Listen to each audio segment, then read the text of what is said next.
In this lecture, we'll learn about the various diagnostic tools and investigations that are used by surgeons to diagnose various surgical illnesses.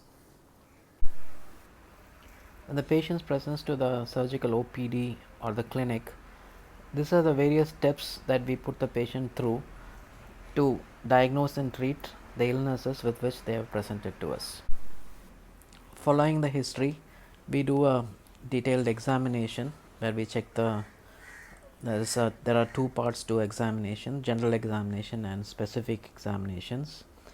And in 90% of the patients, we don't need any investigations at all to diagnose. Say a patient comes with a URI, a patient comes with a hydrocele, a patient comes with a hernia. We don't need any investigation at all to proceed to the next step, that is the treatment. But in say 10% of the patients, the diagnosis will not be clear, or the patient general condition may warrant that we evaluate him more before we proceed with the planned treatment. In those patients, we will do certain investigation. We will see what investigations in the following slides.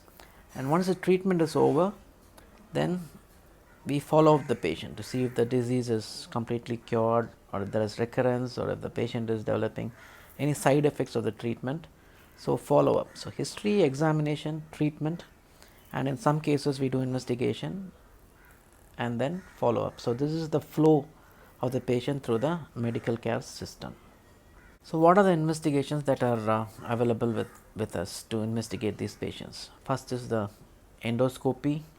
So, these are investigations that are done by the surgeons themselves. We don't have to refer them to another department to do these investigations. Then we have radiological investigations. These are by far the most important investigation we do in surgery, because surgical diseases are all anatomical diseases. There is a swelling in the lung, an ulcer in the foot, tumor in the stomach. All those things can be readily seen, unlike say medical diseases like diabetes and hypertension, which are not visible to the eye. So, radiological investigations are very important for surgeons. Then we have pathological investigations, where we find where we get the tissue diagnosis of the ailment. We will get to know whether it is a benign lesion or a malignant lesion. Then we have biochemical investigations, and finally we have microbiological investigation. But by far the most important set of investigations we do in surgery are radiological investigations. So, what is this endoscopy?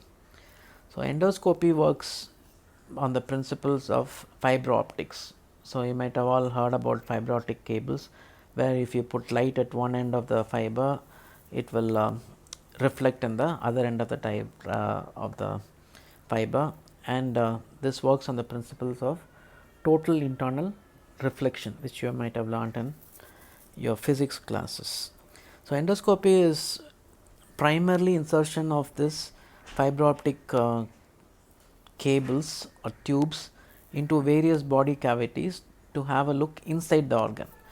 So, whenever you want to have a look inside an organ, inside the stomach, inside the rectum, inside the vagina, inside the trachea, we use endoscopy. So, the name is self-explanatory. Endo means inside, scopy means to see. So, when you want to see inside the body, we use endoscopy, and it works on the principles of fiber optics. So, what are the various endoscopies? The most common endoscopy is the upper GI endoscopy, where we insert the scope through the mouth, it goes through the esophagus, and we can see organs up to the duodenum. This is known as OGD scopy or upper GI endoscopy. OGD for esophago-gastro-duodenoscopy. So, in the picture which is there on that bottom of the screen, you can see the pylorix opening and the red gastric mucosa was there. Beyond that opening lies the duodenum. So, when we insert the fiber optic cable through the other end of the GI tract, through the rectum into the colon, we call that as colonoscopy. So, you can see the picture here, you can see the hostrations of the large intestine is seen in this picture, right.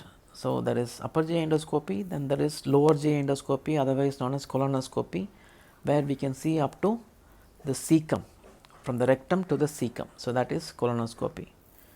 The same tube can be inserted into the bronchus, then in which case it will be called as bronchoscopy. You can see here you can see the trachea branching into the two main stem bronchi, right and left bronchus in this picture. Anteriorly you can see the cartilaginous rings of the trachea. So that is the bronchoscopy. So upper GI scopy, colonoscopy and bronchoscopy. So apart from just seeing the lesion, suppose we say we come across a proliferative lesion or an ulcer, we will be able to biopsy them. We will be able to put an instrument through the endoscope, take pieces of that ulcer and send it for histopathological examination.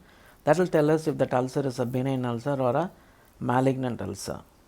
So if we find polyps like this, we can even treat it and we can remove the polyp endoscopically. You can see here a colonic polyp being excised with a endoscope. So if there are bleeding points, say an ulcer is bleeding, or if there are varices, which you learn later in your career, if they are bleeding, we can inject some Clarosens into the lesion and stop the bleeding. And foreign bodies in the GI tract can be removed using endoscopies. So once you are done with endoscopies, then we go to the most important set of investigation. Those are the radiological investigations. So let's see one after another what are the various radiological investigations that are available with us. So we have the ultrasound, we have the X-rays, age old X-rays, then we have contrast enhanced X-rays, then we have the CT scan, and we have the MRI. So most of you must have heard all these names even as a lay public, even before you joined medical college. So we will now just see how these things work in brief and what are the various advantages and disadvantages of each of these diagnostic modalities, and we will also learn briefly where we will apply each of these investigations. Of course, you will learn them all detail in your radiology classes, but then this will give you an overview. Ultrasound basically works on the principles of echo. So the ultrasound machine, this is a computerized machine. It's got these what are known as the probes. So these probes emit high frequency sound waves which are beyond the hearing range, in the range of 3 to 20 megahertz, and these will send waves into the patient's body. So the various tissues of the body will reflect back these sound waves to various degrees. So if it is say a tough structure or a more dense structure, it will reflect back most of the waves. If it is a fluid structure, it will absorb most of the waves. So this computer can pick up the difference between these various sets of reflections and translate that into an image. So that is an ultrasound. That is why it is called ultrasound, because sound waves are used and they are directed into the body, and depending on the way each tissue reflects back these sound waves, we get the images, right? So the main use of ultrasound is in obstetrics. The main advantage being that only sound waves are used and we are not using ionizing radiations which are very harmful to the developing fetus. So it's primarily used in obstetrics. It's very good investigation for liver. You can see the liver and the biliary tree. Those black structures, tree-like structures, are the biliary tree. Then it's excellent for gallbladder. You can see that's a normal gallbladder on the left side, and on the right side you can see a white structure at the bottom of the gallbladder. That is a stone. It's an investigation of choice for detecting gallstones. You can make out the kidneys with ultrasound. If there are any stones in the kidney, we can pick it. You can see the cortex and the medulla of the kidney very clearly in this ultrasound. It's also a good investigation to diagnose diseases of the testis. You can look for testicular tumor, varicose vein, varicoceles, and abscesses. All those can be picked up in the scrotum. So it is also a very good investigation for diagnosing lesions of the thyroid. You can see the right and the left lobe of thyroid here. On either side you can see two circular objects. Those are the carotid arteries. So it is also a very good investigation for diagnosing disorders of the heart. We know commonly call as an echocardiogram or echo heart. So those are the main advantages of using ultrasound. So it's does not use any ionizing radiation, and it is very useful for diagnosing the previous set of disorders that we have seen in the previous slide. So what are the disadvantages? So ultrasound cannot go through a bone, so we cannot see structures inside the skull because the bone will reflect away all the sound waves and we will not be able to see anything inside the skull.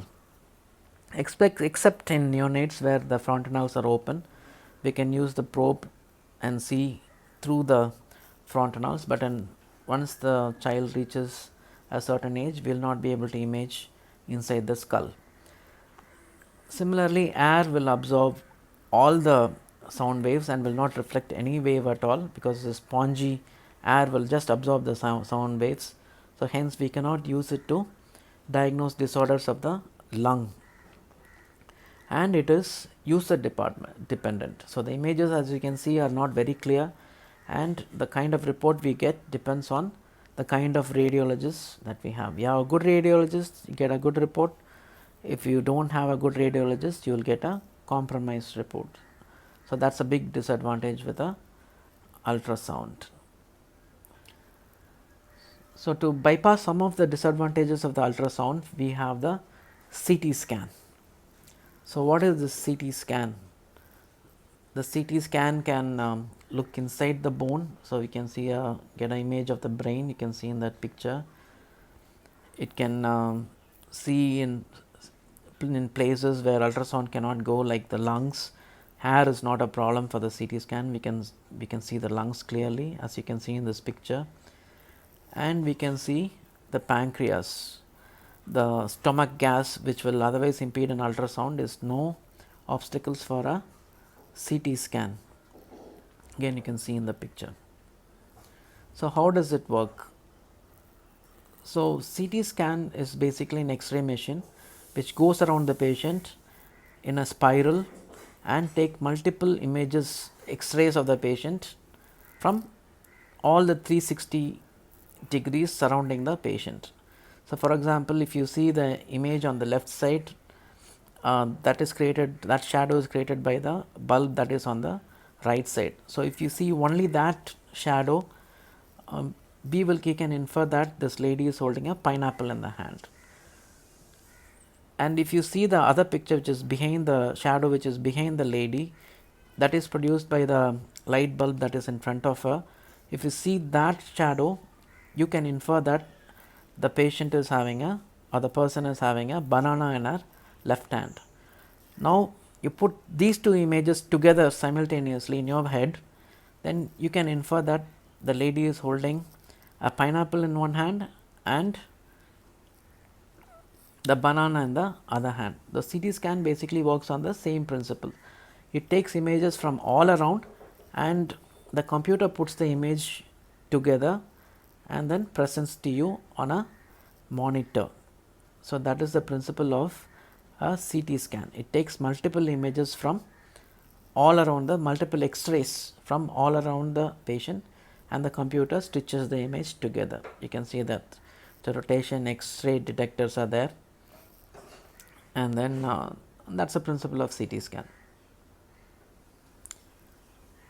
So you can see this gantry. If you go down to our hospital in the ground floor, you will see the CT machine, and that's how it looks. So what are the uses of CT scan? Apart from just visualizing the lesion, we will also be able to put a needle into the lesion and take a biopsy.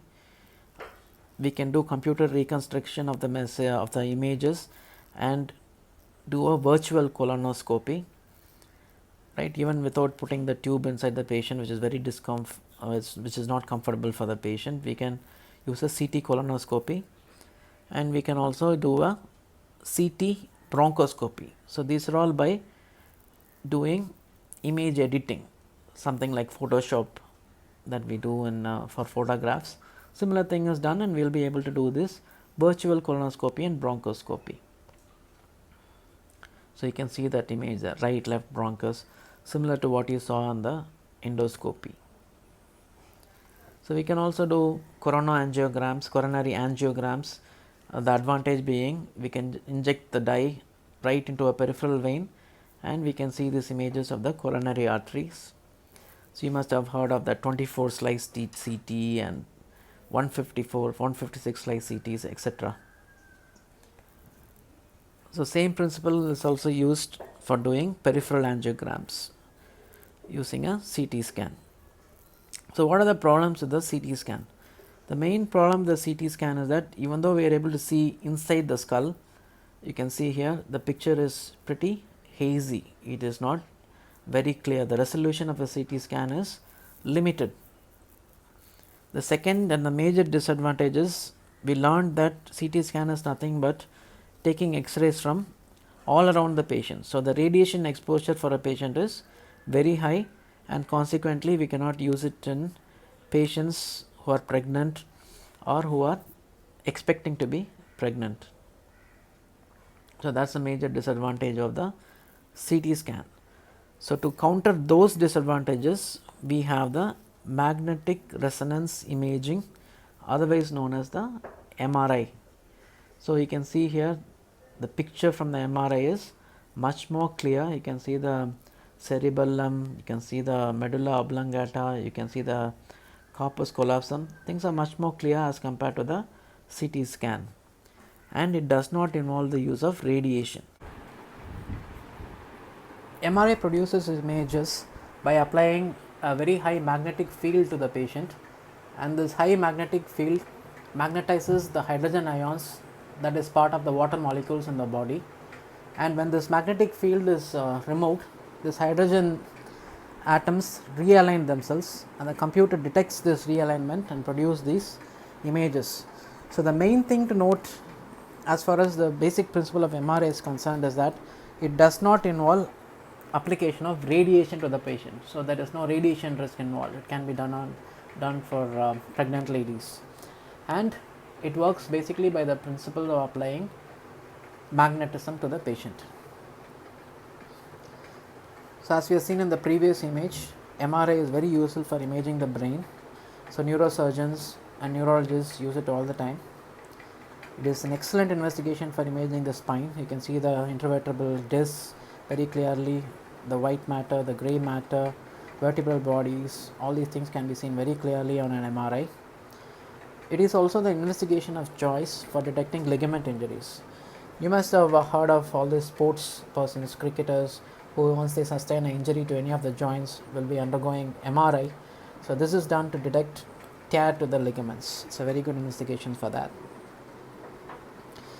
Similar to the CT scan, we can also use reconstruction of these MRI images to get MRCP, that is magnetic resonance cholangiopancreaticogram. You can see the biliary tree over here. We can get a very good angiogram, a peripheral angiogram. MRI is not very good for getting an coronary angiogram because of the movement artifact. The heart is moving all the time, and that produces artifacts. So CT angiogram is a very better investigation as compared to a MR coronary angiogram. We can also get cerebral angiograms. You can see the circle of Willis here, the anterior cerebral artery, the middle cerebral artery, etc. So what are the disadvantages of an MRI? So patients who have claustrophobia cannot undergo this investigation because it entitles a patient lying inside a gantry for say 30 minutes, 40 minutes. So that's a disadvantage. Any patient who's got a foreign body inside themselves, an implant, an orthopedic implant, a pacemaker, dental implants, all these patients cannot undergo an MRI unless they have had a MRI compatible implants. Most of the implants these days are MRI compatible. They are made of non-ferromagnetic materials, so they are safe, but we should take a thorough history. If we put a patient with an implant into the MRI, we know that it involves application of a very high magnetic field. This magnet will pull this implant out of the body, ripping all the structures en route. Like in the case of pacemaker, it may rip the ventricle itself and producing catastrophic hemorrhage and death. Another disadvantage of the MRI is the time. While a CT scan takes roughly about 5 to 10 minutes to complete, an MRI will typically take 30 to 45 minutes, sometimes even up to an hour to do the investigation. So hence it cannot be used in situations where we need an urgent imaging, like in a patient who is in shock due to trauma. We can't make him lie inside an MRI machine for 30 minutes, so because that will be catastrophic for the patient. We need to take these patients out for urgent surgery. Hence, MRI is not a good investigation for acute trauma patients. So the next, an age-old investigation, all of you must have heard of it. It is the X-ray, otherwise known as the Roentgenogram, named after the person who discovered the medical use of X-ray. He ended up getting a Nobel Prize for that. So it is, even though it's more than 100-year-old investigation, it is still a very, very good and effective investigation even today. So these are some of the diseases that can be diagnosed with an exclusively with an X-ray. In fact, we don't need any further investigation to diagnose these conditions. So this is a patient with peritonitis. This is a picture of intestinal obstruction. You can see the multiple step ladder pattern, multiple fluid levels in the abdomen. Once you see this X-ray, you don't require any CT scan, ultrasound, nothing is required. You can take up the patient for surgery immediately. So we can pick up renal calculus. 80 to 90% of the renal calculus are radio opaque, so hence can be picked up on an X-ray. So it is a fantastic investigation for detecting foreign bodies. Somebody has swallowed a coin, somebody has swallowed a pin, somebody has swallowed spoons and forks in this case. It is very easily visualized on a X-ray. So again, it can detect fractures. It's quite obvious from this picture. It can detect bone tumors. You can see the upper end of the fibula has got a tumor here. We can detect cervical rib, that is the extra rib coming from the 7th cervical vertebra. Pneumothorax can be picked up, pleural effusions, lung cancers. You can see there's a right middle lobe tumor over here, probably extending into the pericardium. We can pick up pericardial effusion. You can see this cardiomegaly on the picture, and it is also a very good investigation for monitoring post-operative patients. We can check the position of the various tubes we have inserted into the patient, like the enterotracheal tube, the mediastinal tube here, and the chest tube. We can check the positions of these various tubes post-operatively. So those are the various uses of an X-ray. So with that, we have completed endoscopy and radiology. These are the two most important investigations that we order in the surgical practice. So apart from that, we do have pathological investigations, biochemical, microbiology. We will take a look at them briefly. In pathology, we do basically two investigations. One is FNAC, otherwise known as fine needle aspiration cytology, and other is the biopsy. So what are these two investigations? In fine needle aspiration cytology, we put a fine needle, as the name suggests, we put a very fine needle into the suspected lesion and we aspirate the cells from that suspicious lesion, and we send these cells to the pathologist, who sees these individual cells, and they have to come to a conclusion as to whether the particular lesion is a malignant lesion or a benign lesion. So this is fine needle aspiration cytology, and cytology means looking at the cells, cytos cells, that is seen using a fine needle. So hence fine needle aspiration cytology. So when fine needle cytology is not accurate enough to diagnose the disease, we have done fine needle cytology and then we are not getting a diagnosis, we can do a little bit more invasive investigation, that is the biopsy. So in biopsy, we are not putting a fine needle and aspirating only the cell, we are using a scalpel or some specialized instruments like biopsy needles, and we are taking a chunk of the tissue. Here the pathologist will not only see the cells, but will also see the architecture of the cells. They can also see how these cells are arranged in the tissues and whether these cells are malignant, whether they are invading the surrounding structures. All those things can be seen in a biopsy. So these are the two investigations we do with a pathologist. Microbiology, there are not too many microbiological investigations we order. The most important one is a wound swab.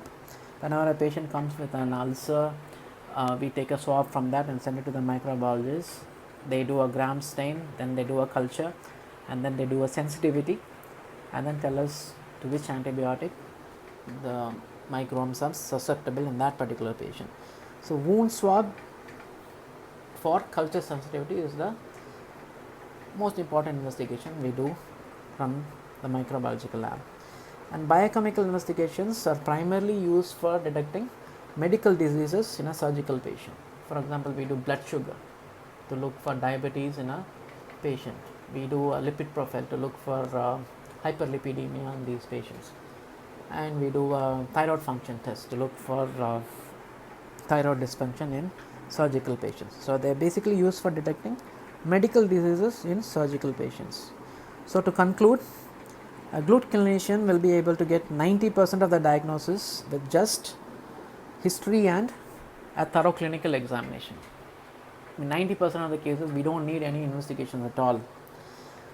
And we can push that number to 99% by doing very simple investigations like an ultrasound and an X-ray. So that concludes the class. That's it.